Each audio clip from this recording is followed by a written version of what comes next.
Travis, can I ask you a football related question? Of course. Just football energy, player to player. I can tell this isn't real already. Well, what do you mean? Yeah. You can tell this. I mean, it's clearly real. I just said player to player, which means I'm coming in hot.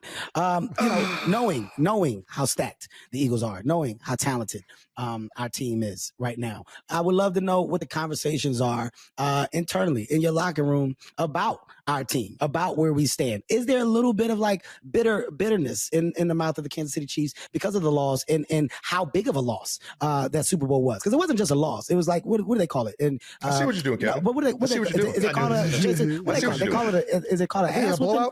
Ass whooping. Something with the belt. Destruction, right? All right. So when that happens, and you guys are like, wow, on that stage with all those lights, that's the performance that we gave on the biggest night of football in front of the most people that will ever watch a game. We didn't show up at all. We didn't even like lace up correctly. So now knowing that happened, how do you guys step in that field? And what do you think about the team? Like you said, this is a big stage. And with the conversation behind Tom Brady and being on this stage, having the opportunity to make this level of history, the one thing that puts a dent in that is Patrick Mahomes. Patrick Mahomes and what he does on this Sunday can act as the deciding factor of the future of Tom Brady's history in the conversation. Is that something that adds the driving force with Mahomes? Like, is he like, fuck it, not on my watch, not happening here, it should have been another team? Like, is there an added level of ambition and anger about wanting a W so bad? Kevin Hart and Travis Kelce have been friends for years, despite both having huge success in their careers in different fields. But Kevin has always had great respect for Travis, and his fiancée, pop star Taylor Swift, Tavies87, can confirm. Appearing on the New Heights podcast with guest Rob Riggle, Kevin seemed to be stuck between two worlds, as he is known to be a longtime supporter of the Eagles, who will face Travis Kelce and Mahomes this Sunday. Kevin was wise when Jason asked which team would win this weekend. Hart replied lazily, "Trav's my brother. I'm not happier for anybody's success more. Can't wait to see what he does at the weekend." He continued, "I don't think the KC Chiefs have ever had a harder game. This is a very touching game for the Chiefs. Think the Birds has it. It's very hard for me to root against my bro, Trav. But if I had to, I'd go for the obvious choice, which is the Eagles." Kevin quickly moved on to a topic he had previously covered on television. Travis quizzed Kevin, saying, "I heard you mention something big in Kansas." Kevin laughed out loud and then joked that he had secretly prepared a Boeing jet with 100 passengers and would land at Travis' house on his wedding day with Taylor Swift. This was insane, and it made Jason and Travis laugh their eyes out. Tavies87 previously reported that Kevin Hart was one of the celebrities who was quick to congratulate Travis and Taylor on their engagement news, but he didn't post anything on social media. Instead, their video called each other and shared special moments. Kevin Hart and Travis Kelce have collaborated on NFL and Pat McAfee's media productions in the past, which is Pat's favorite couple. "We know what team you play for. Take off the hat. We didn't need that." You laying it on thick. You like that?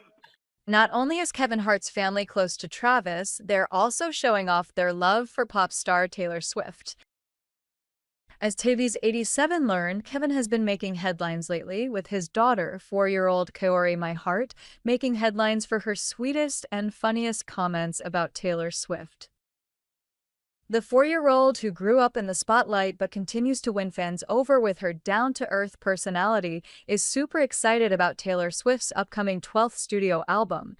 And if you think she's just excited, think again. Kaori is living and breathing Swiftie energy in a way that's surprising even her star dad Kevin. A source tells Tavies87 that Kaori is eagerly counting down the days until Taylor Swift's album drops. She's not just admiring the superstar from afar, she's completely invested. "Daddy, I love Taylor so much," Kaori is said to have told Kevin in the most heartfelt way. "I want to sing Taylor's music too. I'll support her no matter what. She's so sexy and amazing." For fans, the comment was a mix of adorable, innocent, and funny, especially the part where Kaori declared that Taylor was sexy and amazing.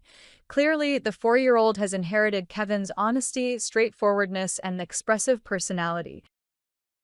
Kevin, never one to miss a good moment, couldn't resist teasing his daughter. With a sly smile, he asked Kaori, "So, if Taylor is sexy and amazing, does that mean your dad is sexy too?" The gentle and playful question made Kaori giggle. Her response, although not fully revealed by Kevin, was described as classic Kaori, both witty and affectionate. And it was enough to make Kevin laugh so hard that she had to share the story. For millions of fans, moments like these are more than just funny anecdotes. They remind the world that behind the spotlight and fame, Kevin is first and foremost a father, and a very close one at that. Raising a child in today's world is challenging enough, but raising a child who publicly praises another superstar is even more exciting. The way Kevin handles the situation with humor, humility, and curiosity, exactly what has kept his fans loyal for decades. Kaori's comments also shed light on the unique relationship between two generations of artists. Taylor Swift has become a global role model for millions of young fans, including Kaori. Her music, storytelling, and fearless artistry resonate across age groups, from teens to mothers, and now even the children of Hollywood icons. Jason Kelce also got very emotional in this podcast episode when his former team, the Eagles, played the KC Chiefs at Arrowhead.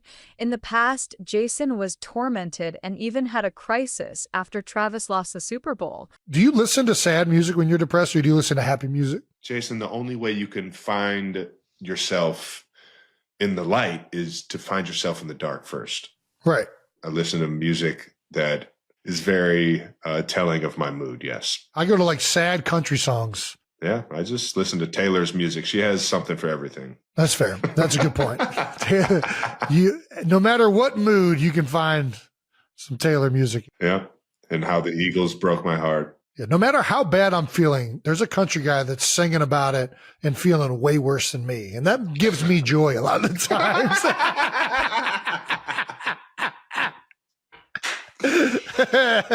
Nice.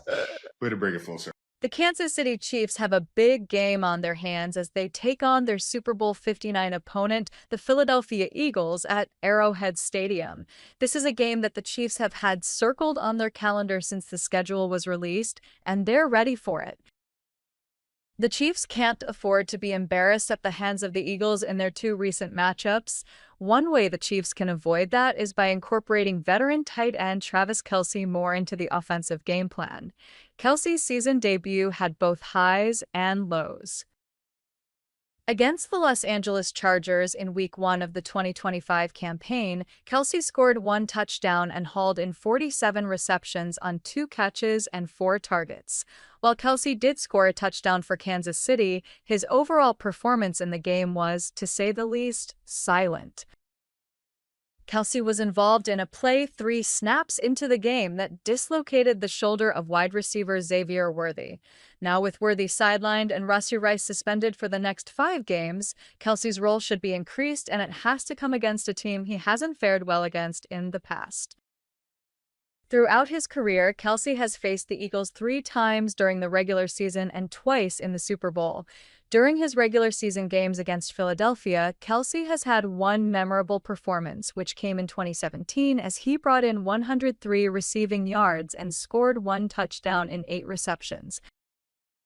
Other than his 2017 regular season performance, Kelce hasn't surpassed 100 receiving yards in the games played against Philadelphia since. In the last 4 games that Kelce has played against Philadelphia, he has averaged 46.75 receiving yards in 5.25 receptions. His past track record against the Eagles doesn't fare well going into Week 2. However, as he has displayed countless times throughout his career, Kelce can step up when his team needs him the most. In this case, the team needs him, and they need him to help them win. The Chiefs should go into the second week of the campaign with the drive of getting revenge against the Eagles.